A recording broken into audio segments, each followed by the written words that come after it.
Hi and welcome back to my channel, The Malinese. I am Mali and I'm still your host. Today we will be talking about activated charcoal. What does that even mean? So for the past week or so I've been doing my homework on activated charcoal, and naturally I came across more questions than I found answers. So I could easily be holding a lecture of 2 hours right now, but since I'm trying to keep my videos as short as possible, I'm going to work backwards this time. And so I'm going to begin with the obvious, and if you're still interested, just stay tuned. So we'll be starting with number one. What is activated charcoal? I actually had to write it down. What is activated charcoal? Number two, what is it used for? Number three, how is it different from common charcoal? Number four, what's charcoal anyway? And number five, how can I tell the difference? And number six, last but not least, can I make my own? A quick disclaimer before we get started. I am not a scientist. I do not claim to be up to scientific standard, nor do I claim any correctness in this. There's a lot more to say to all of it. I'm just going to keep it as short as possible in digestible chunks so that the standard consumer has a general idea of what activated charcoal actually means. It's not meant to be in any sort of scientific research paper, so please do not quote me. Thank you. Question number one. What is activated charcoal? Well, in short, activated charcoal is not all that different from common charcoal. The only difference is that activated charcoal is designed specifically for medicinal purposes, and the charcoal that is being activated for the medicinal purpose has to be plant-based. That is usually bamboo or coconut shell. In this case, it's bamboo. Again, this is not product placement, this is not product review. I just happen to have this one, and it just so happens to be activated bamboo charcoal. And that's all there is to it. Question number two. What is activated charcoal used for? Well, most commonly we use it for diarrhea. I believe we've all taken those black little pills that our parents have given us when we were children and we had diarrhea, and after we've taken them, we basically shed bricks. That was activated charcoal. I believe we just called them charcoal. We didn't actually use activated charcoal, even though the process is the same. Other than that, activated charcoal has been around for centuries, if not millennia, and has been used to detoxify water, drinking water in particular, and or gas. This one in particular also is used to prevent hangovers, or in case of food poisoning, or to whiten teeth. Now, if anyone's interested, this is what the product looks like. Again, it's not product placement, it's not product review. I have not tried to whiten my teeth with it. And this is just what it looks like. Question number three. What is activated charcoal? Or rather, how do you activate charcoal? Well, activated charcoal is obviously the activated form of charcoal. Activated charcoal is a lot more porous in its substance than the common piece of charcoal.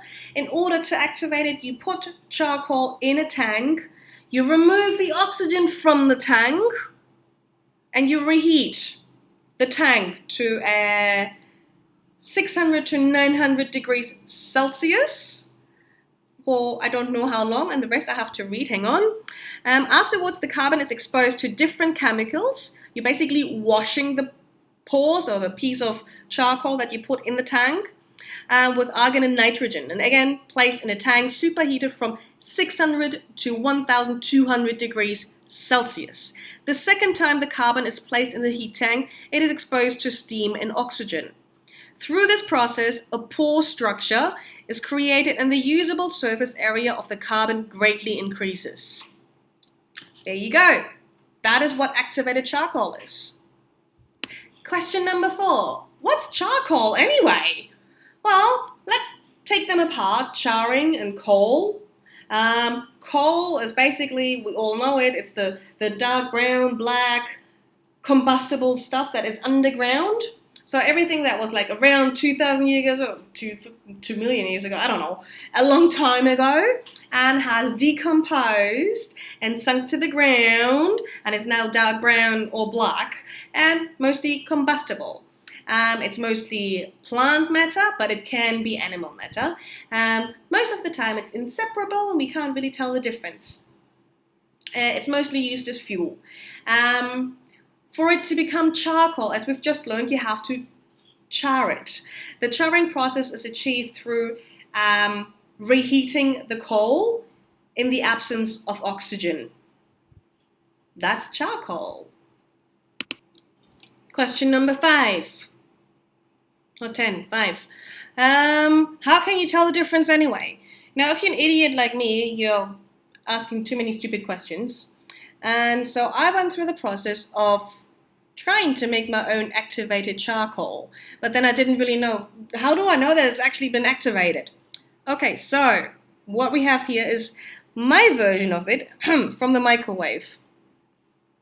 So I went ahead and took this, well, not this particular one, obviously, and smashed it into smithereens and put it in the microwave. Then I put it into a mortar and pestle and powdered it down. And this is what activated charcoal looks like. If you ask me, they look very much alike. I can't really tell the difference by just, well, where am I? Where am I? Hang on. Let me see this. There. No. Okay. Here. There. Haha. There we go. You can't really tell the difference by looking at it. So to show you what I'm going to do so you can tell the difference at home. Oh God, look at my oopsies. Oh well. Okay. I took 2 glasses. And here we go. This is my homemade activated charcoal. I put it in this glass. And this is the activated charcoal, the commercial one. And I'm putting it in this glass. And I'm removing this from sight. So you can see this a little better. And we start pouring. Activated. Common. Oh, well, homemade. So you see what happens. They both turn black. But what you can see here, oh God, this is not good. Ooh, can you see this? This is my homemade charcoal, activated charcoal attempt. You can see the particles swimming on top. It's not soluble. Don't drink that, don't use it for anything. And here comes the activated version. Doo-doo! It's also very black, but perfectly soluble. Well, maybe not perfectly soluble. Well, more soluble than this. Oh God, you can't see this, can you? More soluble. Da-da. Not so soluble. Well, if you keep it standing out in the kitchen for a while, within the next 5 or 10 minutes, you will be able to tell the difference. This would actually sink to the bottom, while this wouldn't. So this is how you tell the difference. Last but not least, question number 6. Can you make activated charcoal at home? Theoretically, yes. Practically, probably not. You will find heaps of YouTube tutorials on how to activate your charcoal at home because it's just so much more cost effective. Then again, it's not like this is super expensive. This is just more expensive than this. As you've just seen in my experiment, I can powder it down, but it's still not activated. Particularly, I think because I used the microwave. I don't actually know. I don't really have any proper understanding of the microwave. What I can tell you is that the generic commercial oven does not go beyond 280 degrees Celsius. And we've just stated we need at least 600 up to 1200 degrees Celsius. So the commercial oven is not going to do that. If you happen to have the chance to use a barbecue pit to actually generate that heat, you need to be able to remove the oxygen from it. I'm not entirely sure how to do that. I think another alternative would be to just mimic pressure, dig a hole and put, I don't know, coal inside and heat it up the way that our ancestors have done it. I think that would be an option. You may want to look into that, but I don't think it's practical. I think it might be more useful to just buy activated charcoal. This is going to be the last segment in this video. It's a visual experiment to just visualize the difference between activated charcoal and common charcoal a little bit. Mainly because I came across the word adsorb the whole time and I thought, that must be a terrible misspelling. But it literally said that on every single page, and I thought maybe it actually is a word in itself, and it is. So we have absorption, which is what charcoal does. Essentially, charcoal, going back to that ugly glass, charcoal is porous in itself, and it absorbs liquid, as you can see here, and the liquid then stays as part of the mass of the, well, imagine this is charcoal with the matter. Now what activated charcoal does is it adsorbs. Now picture that to be activated charcoal, and we're going to activate it by rubbing it on something static. Okay, I hope this is charged enough. So you all know what happens. This is going to be called, okay, we have to do this a little bit. There we go. Adsorption. So the difference between adsorption and absorption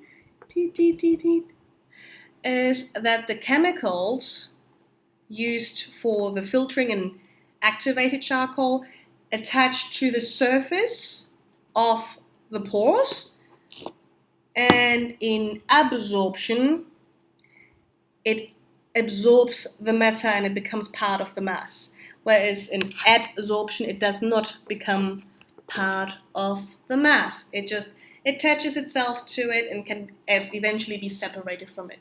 Whereas this one, well, I just ruined a sponge. Okay, that's it. Next videos coming up will be gluten. What does that even mean? Organic. What does that even mean? And free range. What does that even mean? And essential oils. What does that even mean? If you have any more suggestions as to what does that even mean, drop it in the comment section below. Mwah! Bye bye!